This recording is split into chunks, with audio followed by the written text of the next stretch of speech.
Opo, and last na lang sir, paano po ba kakaapekto itong gagawin yung pag-comply sa ombudsman dito naman sa preparation nyo for the impeachment trial?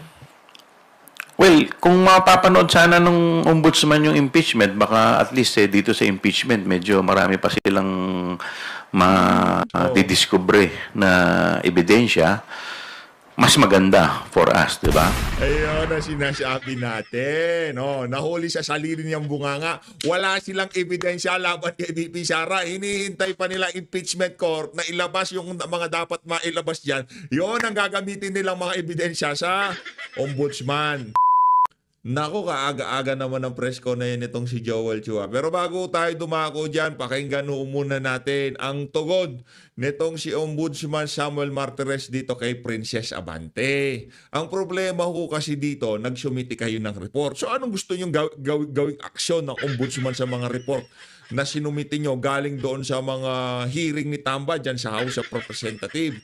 Yung mga findings ng mga hearing na yon. Ito mga kababayan, Ombudsman Samuel Martires nagsalita na, pero bago lahat ng yan, isang like at isang subscribe. Masaya na ho tayo dyan sa mga gusto sumali sa ating community. Yung join button, andyan lang ho sa baba para maintindihan lang ng ating mga kababayan. Bago ho tayo dumako dito kay Joel Chua, dahil alam naman ho natin, iikot ang kanilang usapan dyan sa press ko na yan, kaugnay ho doon sa naging tugon ng Ombudsman, doon sa isinumiti nilang report, recommendation, o kung ano pa man yan laban dito kay Vice President Sara Duterte.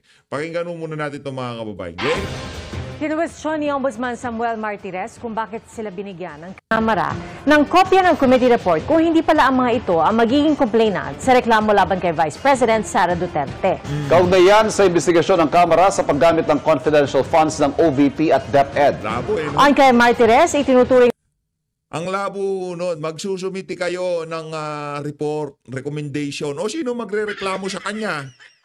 Diba? Dapat merong complainant. Oh, pag nagpunta ka dyan sa ombudsman, kayo magrereklamo sa mga government official, diba? Hindi yung dahil alam nyo ng sabaw-sabaw yung laman ng report na yan, ayaw nyong tayuan dyan sa ombudsman. Diba ang aangas nyo nung sinasagawa yung hearing dyan sa Committee on Bad Government na yan? Diba? Ang aangas ho nila ngayon gumawa kayo ng rekomendasyon, isinumite nyo yung findings sa ombudsman.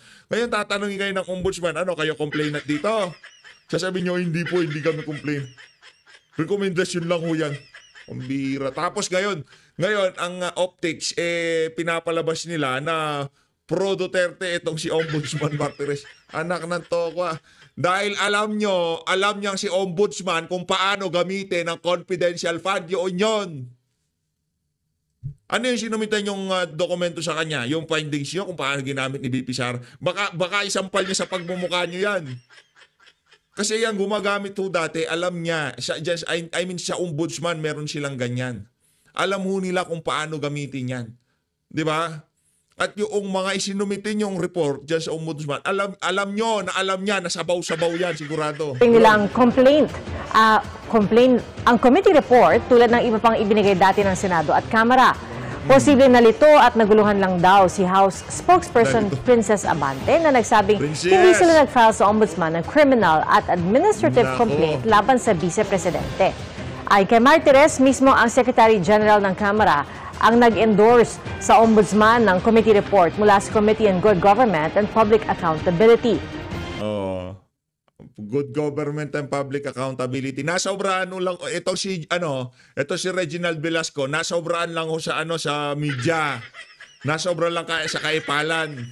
Sabi nitong si Chua, alam ni Martires kung paano gamitin yung confidential fund. Baka batukan pa tayo niyan. Anong complainant? Diba? Hindi ganun yun. Hindi kayo uubra dyan. Kung doon sa komite ng bad government, nakakapag-angas-angasan kayo na ilalatag nyo yung inyong mga resource person. Wala kwenta yan, Brad. Yung resource person nyo, kayo lang nagtatanong at yung yung pagtatanong nyo, yung mga tanong galing sa mga abogado, talagang perfectly crafted para mapapunta yung conversation na kung saan ay madidiin si VP Sara. Hindi naman ganun sa korte. Hindi ganun sa ombudsman. Pambihira kayo, oo. Tuloy daw ang investigasyon nila. At bibigyan daw nila ang Kamara ng sapat na oras para isumite ang pledge nito, oras na magkontra sa laysay ang bise at iba pang respondents. Kung hindi Di ba ganun naman yon? Tayo naman ho dito. Sabi ni, nung nakita nga natin yan sa ombudsman, yan, okay yan. Dapat ganyan. Doon tayo sa kung saan na mabibigyan ng due process si VP Sara. Mapapaintulutan siyang makasagot, ha? Yung tipong hindi yung maglalagay kayo ng resource person dito. Tanong-tanong kayo. Hindi man makakasagot si VP. Walang abogadong makakapagtanong doon sa resource person. Walang makakapag-cross-examine, kayo lang. Mga sintu-sintong congressman lang ang makakabira, di ba? Pero dyan sa ombudsman, dyan tayo magkita-kita. Di ba? Si VP open dyan eh. Mga taga-suporta ni VP, suportado nila yan eh. Kasi dyan may due process. Sa House of Representatives, maraming mga sintu-sintong congressman. Yun ang meron tayo doon. Pero makikipagtulungan ng komite ng Kamara, mapipilitan daw ang ombudsman na i-cite in contempt sila. Nako! Pinuri naman Masasite in contempt kayo, Brad. Yan ang nga ba sinasabi natin. Pagka hindi nakipagtulungan ng House of Representatives, pasumiti-sumiti kayo ng report ngayong action na namin na mabilisan, ayaw nyo makipagtulungan. Citing contempt yan si Joel Chu. ang chairman ng komite na si Representative Joel Chu ang anyay mabilis sa aksyon ng ombudsman para simulan ang preliminary investigation. Yan! Anya, Good tayo niyan. unusual at significant na nilaktawan ng ombudsman ang karaniwang fact-finding phase. Wala Nakita na. Ano pa ng fact-finding ginawa mo na dun sa committee mo eh. Teka lang, ba't mo magpa-fact-finding? Gayong, binigay nyo na yung report nyo. Panoorin na lang nitong si Ombudsman yung hearing nyo. Anong fact-finding? Napanood na namin. Yung mga magka-fact-finding, nakasubaybay sa committee mo. Yung mga kasama mo sintu-sintu dyan na nagtatanong, na nanonood ang Ombudsman doon. So, anong linaktawan? Anong proseso? Gusto nyong patagalin? Pambira, pagka kayo dyan ang bibilis nyo magpatawag ng mga vlogger, tapos ngayon pagka binilisan, unusual. So talaga, kaya ito para maintindihan yung konteksto na papanoorin natin. Kumbaga, recap muna tayo kung anong pinagagawa ng committee nitong si Joel Chua, ha. Ngayong aaksyonan na ng ombudsman, umaatras yung mga yagba nila. Tawagan ng ombudsman ang kalakasan ng kanilang committee report kahit wala pa silang ebidensyang ipinapasa. Dahil naging Brad, abogado ka eh. Yung committee report na yon, doon na naka-attach lahat ng findings ng committee. Lahat ng pinatawag nyo. Yun mga ebidensya eh. Di ba nagsumite kayo ng report? Ibig sabihin may problema kay VP Sara.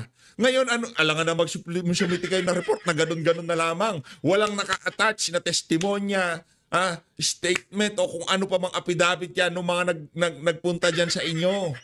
Okay. Yan ang problema dito. Ginagawa niyong tanga ang mga sumusubaybay sa mga nangyayari sa ating bansa.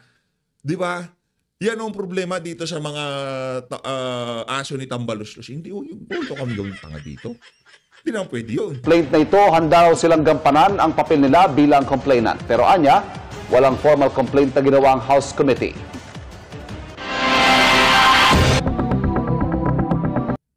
Okay malinaw. Walang formal na complaint ang ginawa ang committee. Ang tanong, para saan yung committee report? Dapat sana isinumitin nyo na lang yung committee report kay Tambaluslos para walang aksyon. Pambihira. Paano yan?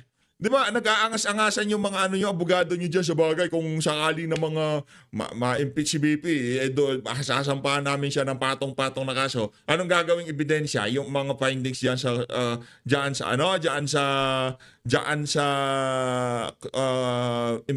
impeachment court?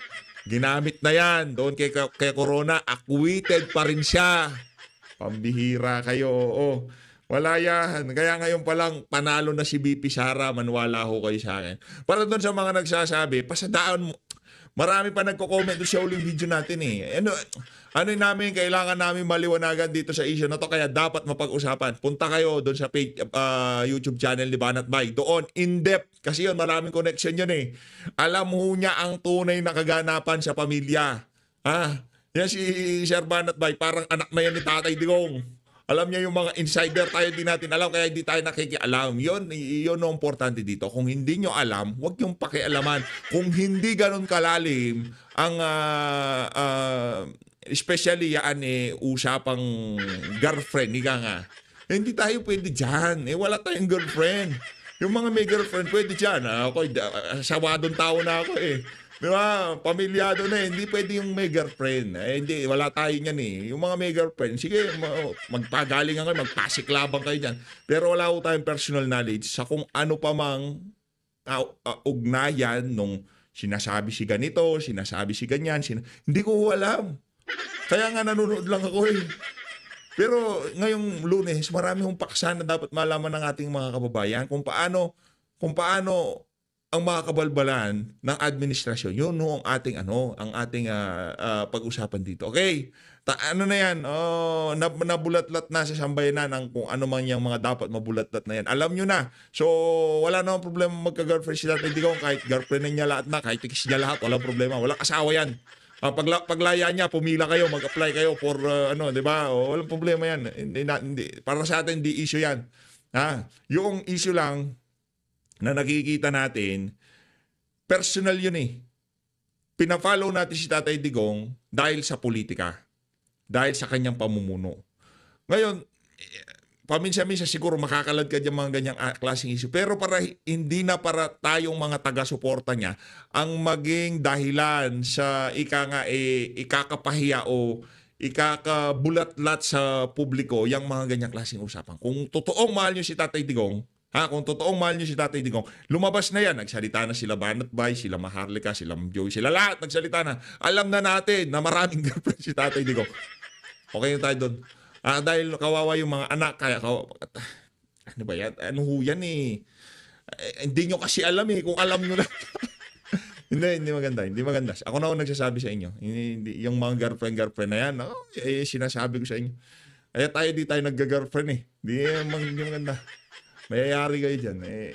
Tigilan. Kawawa yung mga anak. Kawawa, sabihin ko sa inyo. Pagka pinag-uusapan, nakakahiya ho yan. Hindi yung alam Sabihin ko alam ko yan. Kawawa yung mga anak. Huwag nyo nang pakialaman yan. Iskiti, nako. Hindi nagsasalita yan, pero yung puso niyan durog na durog habang kung ano-ano mga pinag-uusapan sa social media. Kung tunay ko yung taga-suporta, alam na natin lahat na balita na yan. Pues, hanggang doon na lang. Para sa akin, pero merong iba't ibang take, yung iba't ibang mga vlogger dyan. Kung kaninong take yung gusto nyo, di nasa sa inyo yan. Ito, totoo tayo kay Joel Chihuahua. Our reply. So, Likas from UNTV. Yan, Good morning UNTV. po, Kong. Today po yung deadline ng Senate Impeachment Court sa kampo po ni VP Sara sa inisyu na writ of summons. Do you expect her camp to comply?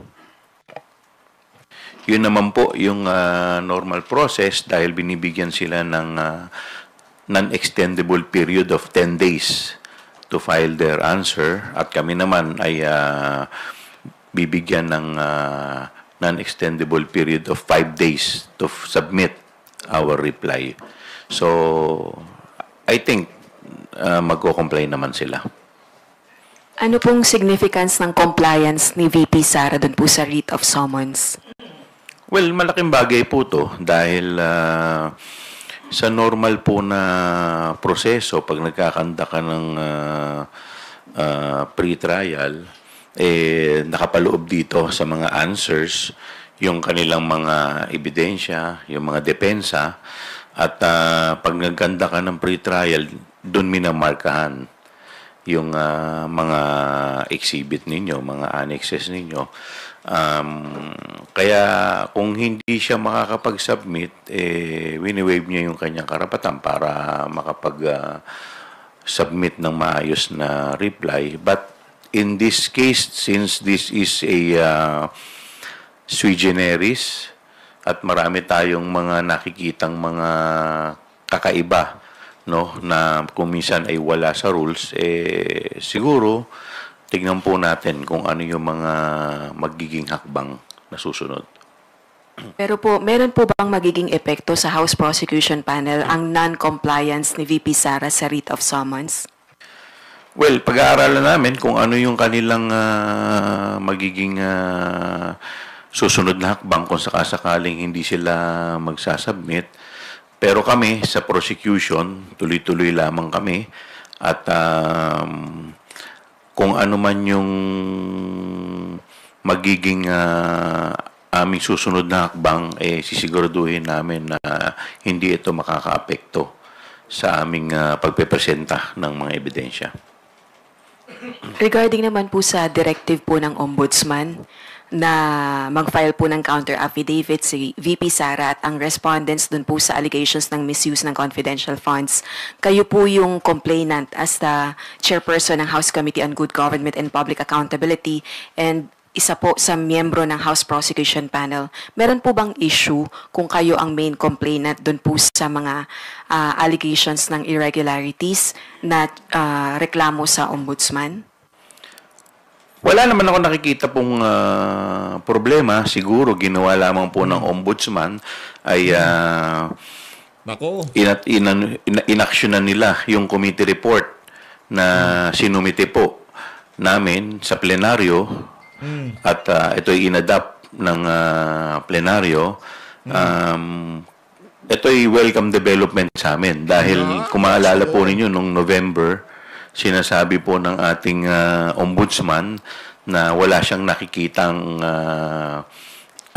violation ng ating vice presidente. So sa pag-akto nila dito sa ating committee report, maaring nag-iba na ang kanilang opinion dito. Bagamat dun sa isinumite namin committee report, hindi pa nakapaloob dito yung mga ebidensya namin. Kaya this is Ganon ho pala yun. Pagka magsusumiti sila ng committee report, hindi pa nakapaloob ang kanilang mga ebidensya nila. Anak ng toka, paano inadapt ng plenaryo yung committee report nyo kung kulang-kulang, di ba? Paano masasabi, okay, plenary, ito yung findings namin, yan, ganito yan si Sara Duterte, ganito yung nangyari dyan sa confidential fund nila. Hindi kayo tinanong ng plenaryo, asan ebidensya nyo? Anak ng toka, wala palang kwenta yung House of Representatives, magsara na kayo. Nasasabit pa ako na magsara na kayo. Walang ya kayo. Magsusumiti kayo ng committee report, hindi naka-attach yung mga ebidensya. Sino bang ebidensya nyo doon? Yung mga ipinatawag yung mga resource person, yung kanilang mga affidavit.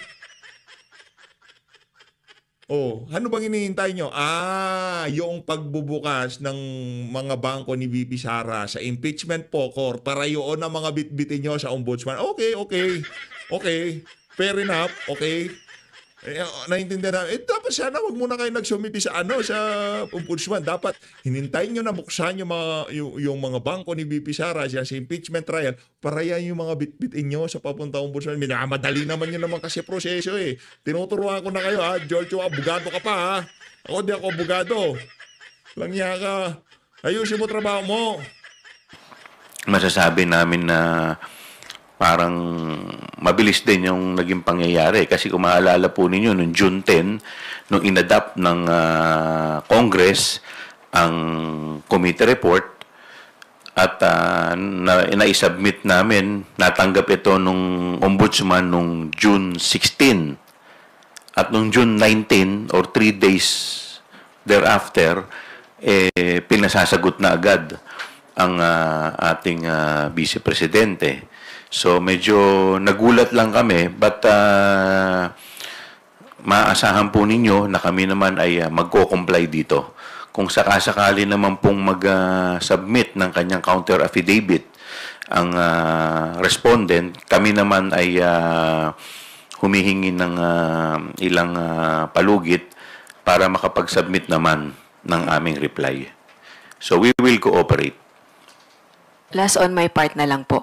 Although you welcome this development, yun pong ilang mambabatas ay nag-issue ng concern. For example, House Deputy Minority Leader Franz Castro, nagbabala po siya ng whitewash dito po sa kinakaharap na reklamo sa Ombudsman ni VP Sara, given that the Ombudsman is a Duterte appointee.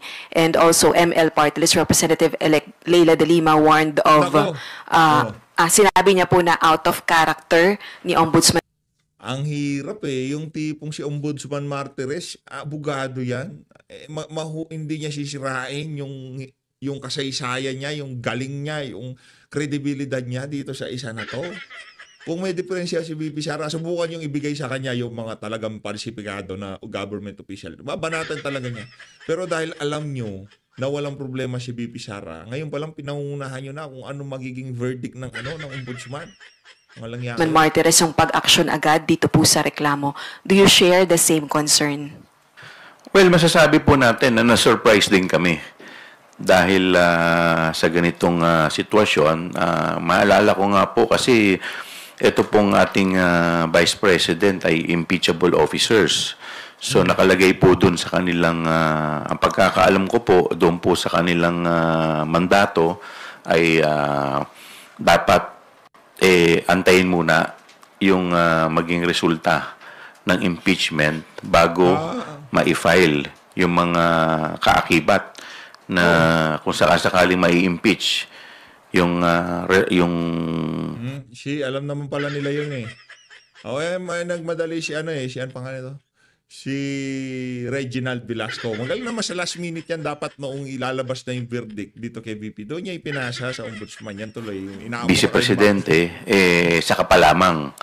So, may ipa-file yung mga iba pang mga charges, no? Kaya medyo na-surpresa rin kami sa bilis ng trabaho ng ating ombudsman. But just the same, ito po yung wini-welcome namin at kami ay makikipag-cooperate fully.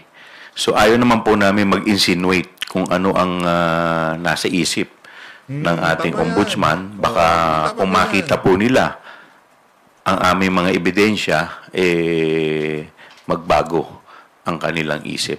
But the mere fact na inadapt nila yung aming committee report nang hindi pa man din naka-attach dun yung mga ebidensya, ibig sabihin po nun, yung mga committee report nyo, tapon nyo na. Pambihirang committee report yan. Magsasabi ka dun sa committee report, ito yung findings namin. Walang kaakibat na na ebidensya. Walang affidavit na naka-attach. Itong particular na bahagi na to ng aming committee report, ito ang pinagbasihan namin kung bakit yan na naging finding. Yan ang ganon. Tapon nyo na yung report nyo na yan. Walang yung report yan. Ako bibigyan mo ng report na ganyan. Teka lang, Chua. Teka lang, committee. Paano kayo umabot dito sa conclusion na to? Dito sa na to, bahagi ng committee report nyo na to. Anong pinagbasihan nyo? Tatanungin kayong ganon. Sinto talaga kayo dyan. Ang bihira, oo. Pag may nag-report kayo, yung mga affidavit. Kasi sinabi ni ganito, kaya nga magnanakaw si ganyan kasi sinabi ni ganito. Ito affidavit niya. Nandun sa committee report. Yung hindi pa naka-attach ang ebidensya, baka ibang ebidensya ang hinihintay nyo. Yun, diretsuin mo kami.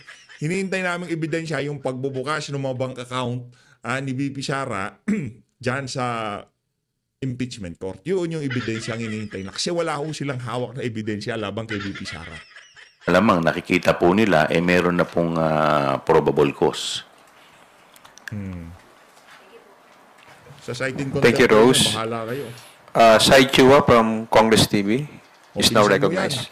Hello, sir. Minsan Good mo yan, morning. Chua yan. Sir, balikan ko lang po, nagbigay ng 11 steps of impeachment proceedings si Attorney Reginald Tonggol. At ayon po sa kanya, on time or pasok po sa timeline, yung pong impeachment proceedings. Thus, the prosecution feel the same way? Well, basta't kami po, as long as wala naman po magiging delaying tactics doon sa ibang panig or sa iba pa, kami inaantay na namin na mag-proceed yung trial. Sir, napag-usapan na po ba or nakapag-usap na po ba ang prosecution panel kung kailan po tayo magpa-file ng motion or motion for clarification o po yung tinatawag po natin na manifestation? Pinag-aaralan pa po namin. Okay, sir. Thank you. Thank you, Sai. Next is Mela Lismoras from PTV4. Hi, good morning po, Kong Chua. Kung tanong ko lang din po, follow up dun sa tanong ni Ate Rosalie Cos. Kasi yung termino ni Ombudsman Samuel Martires ay magtatapos na next month. Kung hindi po ako nagkakamali, hanggang July 27 na lang siya. As a lawyer din po, in a month, ano po yung pwedeng mangyari dito sa usad dito sa ombudsman itong case nga, against Vice President Sara Duterte? Well, to be honest with you, nung base po dun sa ating pagkakaalam po, dapat may fact-finding investigation pa po muna dapat ito eh. So, from there, saka lamang yung preliminary investigation. Mag-ombudsman ka na. Ikaw nang palitan mo na si Samuel Martires, anak ng Tokwa. Magaling ka pa pala sa kanya eh. Ombudsman Samuel Martires, tinuturuan ka kung paano mo gawin trabaho. So, normally, pagka ganyan po, may committee report, ang gagawin po niyan, yung field investigation office. Yan, diyan kayo magaling. Diyan kayo magaling sa process. Pero kayo, sabi na ng PhilHealth, hindi pa kami tapos eh. Teka lang, under investigation yan eh. Di ba? Yan ang pinag-uusapan nyo dyan. Anong ginawa nyo? Nagmadali kayo. Hindi nyo na hinintay yung findings ng PhilHealth dyan sa mga confidential panel. Bumira ka agad kayo. Ngayon ito si Samuel Martires, wala yung ebidensya. Tara na, rekta na natin. Ayaw nyo. Yan ang problema. Yan ang problema sa mga sinto-sinto dyan sa House of Representatives. Nila magkakandak ng fact-finding investigation. Kukunin lahat ng mga ebidensya, igagather lahat, bago pa lang magpuproceed sa preliminary investigation. So ito po parang nawala na yung fact-finding investigation, nag-proceed na agad sa preliminary investigation. But just the same, kami naman ay siyempre tayo naman makikipag-cooperate fully sa kung ano man ng nais ng ating ombudsman at mabigyan kami ng pagkakataon na makapag-submit ng aming reply at mga ebidensya na dapat na naka-attach dito po sa ating yung committee report na tinreat nila as complaint. So sir, tingin natin parang Ang dating parang pinagtatawanan mo pa itong si Samuel Martires. Dapat din nyo muna kasi binigay. Hindi naman kayo magugugur kung di nyo bibigay yung committee report. Ngayong inaksyonan yung committee report na binigay nyo, itinuring bilang complaint, nag-iiyakan kayo. madali ito ng ombudsman at bakit po kaya? Hindi, ganito yung tanong dyan eh. Anong reason ba't kayo magbibigay ng committee report nyo dyan sa ombudsman? Anong dahilan nyo? Ang nagbibigay ng dokumento dyan sa ombudsman, yung mga mayroong rinireklamo. Ngayon, nagpunta kayo dyan para tignan lang ni Martires, basahin lang ni Martires. Pakichismisan lang sila dun sa committee report. Napanood na niya committee report. Anong pakay nyo? Bakit kailangan may ganun? Ang labo nito, Joel Chua, ang labo sa totoo lang. Ayoko naman pong mag-speculate, no? Pero tayo naman basta tayo, we will cooperate fully. Opo, and last na lang sir, paano po ba nakaka-apekto itong gagawin yung pag-comply sa ombudsman dito naman sa preparation nyo for the impeachment trial? Well, kung mapapanood sana ng ombudsman yung impeachment, baka at least dito sa impeachment, medyo marami pa silang Ayun na sinasabi natin. Nahuli sa saliri niyang bunganga. Wala silang ebidensya laban kay VP Sara. Hinihintay pa nila impeachment court na ilabas yung mga dapat mailabas dyan. Yun ang gagamitin nilang mga ebidensya sa ombudsman. Ngayon, yung impeachment court, yan talaga magiging kasangkapan para mag-gather ng fishing expedition. Impeachment court, fishing expedition. Hahanapan nila ng mali si VP Sara dahil ngayong mga panahon na to, wala pa nga silang ebidensya. Umamin na si Joel Chua. Ayos. Didiscover na ebidensya, mas maganda for us, di ba? But just the same, kung talaga namang ipupursige agad nila to, so kami naman, kahit naman sabay, makikipag-cooperate naman po kami.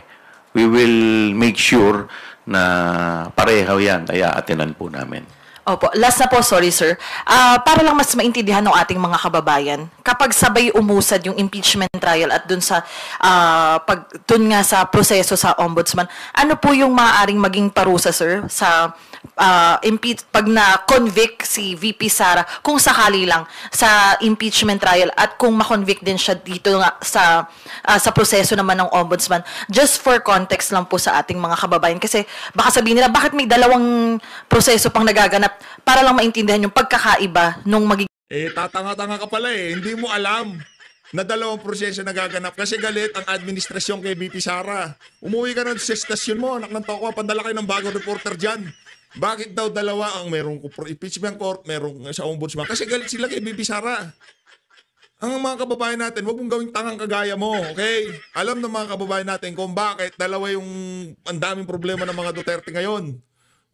Bakit si Duterte nasa Netherlands? Bakit si VP na merong problema sa ombudsman? Bakit merong impeachment trial? Kung hindi mo pa alam, tatanga-tanga ka. Mga walang kapararakang tanong, yan ang nakakabobo sa sambayan ng Pilipino. Kaya hindi nagkakaroon ng critical thinking ang ating mga kababayan. Dahil sa mga sa bagay, yan naman talaga ang misyon ng mainstream media sa sambayan ng Pilipino. Yung hindi makapag-isip ng tama ang ating mga kababayan. Yan ang problema. Kaya tigilan nyo na yung kakanood nyo ng mga mga PT, GMA. Diba yung mga, huwag nyo panoorin yan. Masisira ulo nyo sa mga kapagising mo ng umaga, kaya nga dapat ma-impeach si VP Sara. Biglang magiging ganun yung utak niya. Ibig sabihin, nadala na kayo dun sa mga propaganda nitong mga walang yung mainstream media na to. Yan ang yan ang iwasan nyo mga kababayan. Pakita nyo, tanong, wala kapararakan, isipin nyo na, sasabihin mo na, baka malito ang ating mga kababayan. Hindi mali nito, hirap sa bagay. magiging resulta kung sakali. Okay. Sa impeachment trial po, dalawa lamang ang po pwedeng maging sentensya dyan. Unang-una, tanggalin siya sa kanyang sa kanyang posisyon, at pangalawa, yung tinatawag po natin perpetual disqualification to hold public office, removal at saka perpetual disqualification. Yun lang po ang po pwedeng maging desisyon dito po sa impeachment.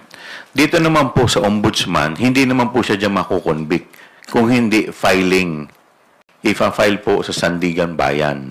So, kasi pagka salary grade 27, pina-file po yung kaso sa Sandigan Bayan at doon po, parang ang ombudsman po, parang yan ang piskal. Yan ang tatay yung piskal, titignan ko may probable cause yung kaso o may basihan, at pagkatapos po niyan, pag nakita po nila na may probable cause o may basihan, isasampa po yan sa Sandigan Bayan para magkaroon po ng trial. So dito po, ang magiging sentensya na po dito sa Sandigan Bayan, it's either kung mapatunayan wala kang sala, ma-acquit ka, or kung meron, meron po itong kaakibat na imprisonment. Yeah. Salamat, Mela. Let's hear the next questions from Tina Panganiban Perez of GMA7. Sino kaya susunod na magiging ombudsman? Good morning po, sir. Sir, clarification lang yung sinasabi niyo na sorpresa kayo. Were you referring to the committee or the prosecution panel? Dun sa ombudsman. Well, nasurpresa po kami sa mabilisang aksyon. Yes, sir. No, I mean, the question is, sino yung kami? Is that the committee Prosecution or... po. Opo, prosecution. Sir, In the committee. Lahat po naman nagulat Opo. Sir, si... Magugulatin pala to. Tigilan nyo kasi kakapin nyo. Tigilan nyo yung kakakapin nyo. Huwag kayong masyadong nervyoso. Nagpasa-pasa. Di ba dapat kung ayaw nyo gumalaw yung ombudsman, di ba kayo magpasa? Pambihira. PBBM po recently, sinabi niya na hindi siya nakikialam sa impeachment proceedings. Masyado na raw siyang maraming inaasikaso as president. Ano pong masasabi niyo? Isa ka pa. Anong pakialam nitong si Joel Chua kay Marcos Jr.? Alam niyo naman di ba? Walang pakialam talagang ang executive. Ito mga tanungin niyo na si Joel Chua, ano bang mga ebidensya ang pinanghahawakan niyo kay VP Sara? Bakit namamadalian kayo? Anong dahilan? Di ba? Fact-finding. Napanood na nitong si... Ano pang hinihintay niyong ebidensya? Yung mga okay, sige. Ang impeachment po ay constitutional duty ng Senado at ng Kamara. Hindi po dito saklaw ang ehekutibo. So, tama po ang ating presidente. Ang tanong, di ba? Yung mga tinanggap na 150 million na mga di umanong pumirma dyan sa mga di umanong binigay dyan sa mga pumirma, kanino galing? Sinong nagpalabas? Wala nga nang palabasin dyan sa House. Hindi. Lalabas o yan sa katauhan ng mga ayuda, proyekto, at sa kung ano pa mga kabalbalan na naisip nila. Sino mag-i-implement? Executive Department. Huwag sabihin mo lang kinalaman. Linoloko nyo lang sarili nyo, kayo na lang naniniwala sa mga sinasabi nyo sa totoo lang. Sa totoo lang, ganito ang nangyayari dyan. Meron silang mga kasinungalingan, pinapaulit-ulit nila, lagi silang nagsasabi, ganyan, ganito, ganyan, ganyan. Yung mga nanonood sa kanila, mga nakikinig sa kanila, mga kababayan natin, wala akong naniniwala sa mga kasinungalingan nila. Yun ho, totoo dito. Yun ang nangyayari dito sa isa na to. Hindi po, ito po ay constitutional duty ng dalawang Congress, yung House at saka yung upper chamber, which is the Senate. Pero sir, won't it be beneficial for the prosecution if he makes a stand like he did the first time na sinabi niya he stressed on accountability? Or better na wag na lang magsalita ang palasyo about impeachment?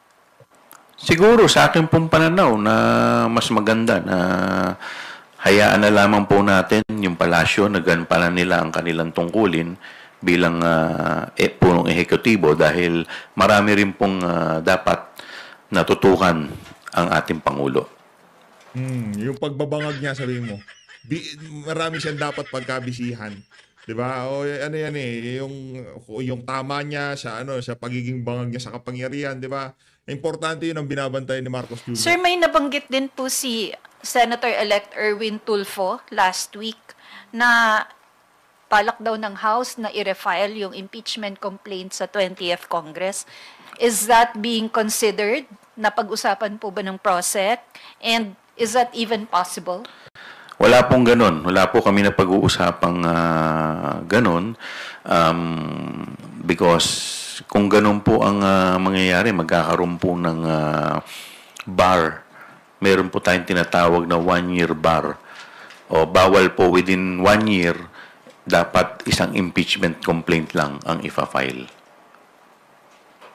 Sir, napapag-usapan din po ba ng prosecution yung compliance with the second directive of the impeachment court, yung for the 20th Congress, to submit a certification? Naipasa na po yung resolution, bagamat hindi pa po ito itatransmit sa Senado, pero ito po ay meron na pong judicial notice. So, kumbaga, ano na po to? FYI na sa Senado. Sir, hindi na kailangan ng physical filing? Sa akin pong paniniwala, hindi na, dahil meron na pong judicial notice. Thank you po. Thank you, Tina. Janes Capanti from GMA Online. Please proceed with your questions. Good morning, sir. Janes Capanti. Yung si Vice President po kasi categorically said over the weekend that she will reply dun sa Ombudsman's order, but she hasn't made the same categorical statement in replying dun sa writ of summons issued by the Senate Impeachment Court. Do you see, how do you interpret this inconsistency on her part? Parang mas gusto niyang sumagot dun sa Ombudsman instead of dun sa Senate Impeachment Court.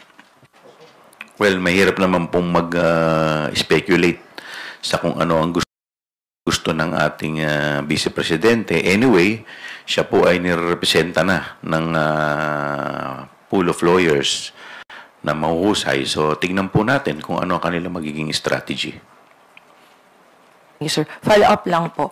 You mentioned kanina sana mapanood ng Ombudsman yung impeachment trial. Are you appealing to the Ombudsman to wait for the impeachment trial to proceed and finish before making a decision on whether or not to file criminal charges against the Vice President? Well, unang-una, parang sa akin lamang po itong personal opinion na medyo mahirap naman po yatang madaliin yung nasa Office of the Ombudsman. Dahil unang-una, marami po yung respondent. Yung mga Teka lang. Ba't sa impeachment court gusto nyo madali? Sa ombudsman mabagal. Participation po nila, yung ebidensya. So, medyo mahirap naman na hindi mo may scrutinize isa-isa yon at kung mamadaliin mo. Kaya, sa impeachment po, medyo dito mailalabas po. Marami po mailalabas dito. So, mas maganda rin. Makakatulong po sa kanilang pagdidesisyon. Dahil siyempre, inaasahan naman po natin na magiging fair ang para at least maging patas sa parehas na panig yung kanilang gagawing desisyon o resolution. So, is that a yes, sir, na you appeal to them na wait first on the... Well, mahirap naman pagsabihan si Ombudsman Martires, no? Tayo naman, nagbibigay lamang tayo ng ating opinion. Sir, ito, follow up ulit doon. In the event na, are you not, at this point, given your surprise, are you not worried that the Ombudsman might clear the Vice President of criminal charges ahead of the impeachment trial? May worry ba kayong ganon or... Well, tayo naman, syempre, lahat naman ng anggulo tinitingnan din namin. But just the same, ayaw din natin mag-speculate. Ayaw naman natin pangunahan. So, basta tayo, naniniwala tayo na gagampanan nila ang kanilang tungkulin at sila ay magiging patas. Dahil hindi lamang po tayo ang may interest dito. Ito po ay inaantay ng taong bayan. At yung taong bayan po ang nakatutok dito. Thank you, sir. That's all on my part. Thank you. Thank you, Lanesca. Earl Tobias from IBC 13. Sir, good morning. Follow-up lang din po sa question na yon. Kasi incoming House Impeachment Prosecutor Congresswoman De Lima said na kung ibabasura nga ng ombudsman yung reklamo, maaaring gamitin ng kampo ni VP Sara Duterte yung kaso para pahinain yung kaso ng prosecution. May bearing po ba yung ganong worry as of now? Yung dalawa po kasing, yung kaso po na nasa ombudsman, ito po ay dalawang article lamang sa 7 articles ng impeachment. So marami pa rin naman mga pwedeng maging basis. Pangalawa, yung weight of evidence ay magkaiba po. Dahil sa criminal, ang ipoprove mo dyan is guilt beyond reasonable doubt. Medyo mas mabigat po. Unlike dito po, sa impeachment, ang tinatry po kasi dito is yung conduct ng public official while in office. So, medyo magkaiba po yung dalawang yon. So, ako naniniwala na bagamat marami ang nag-worry, pero kung makikita lamang ng ating kagalang-galang na ombudsman ang ebidensya dito po ay baka magbago po ang kanilang isip. Follow-up, sir. At welcome development nga po itong ginawa nila kasi kung maalala ninyo, noong November, sinasabi po ni Ombudsman Martires na wala siyang nakikitang acts na dapat pa nilang imbestigahan. Eh ngayon, sa committee report pa lamang, wala pang naka-attach na ebidensya, binigyan na nila agad ng pansin. At mabilis. Sir, on that other side of the matter lang din, sabi nyo nga po, mahirap naman na pangunahan yung ombudsman with their process. If at any case, the ombudsman find enough evidence and file before the Sandigan Bayan cases versus BP Sara Duterte na halos kasabay ng impeachment trial, would that now strengthen the cases and the articles of impeachment to be presented by the prosecution team? Well, kung ifa-file, edi mas lalong mabigat 'yun dahil sabi ko nga mas mabigat ang hinihingi ng criminal case dahil guilt beyond reasonable doubt to. So kung makikita nila na may probable cause, so ibig sabihin mas mabigat. Last na lang, sir. For the record, nabanggit na rin po ito sa mga committee hearings natin during the OVP and DepEd confidential funds. Pero bakit po nire-recommenda ng committee ang kasong plunder versus VP Sara Duterte? Because the amount involved, 612.5 million. So sa plunder kasi 50 million lang, pwede ka nang masampahan ng plunder. This is way beyond the threshold. Thank you, Earl. Alan Gatus from GMA DCWB.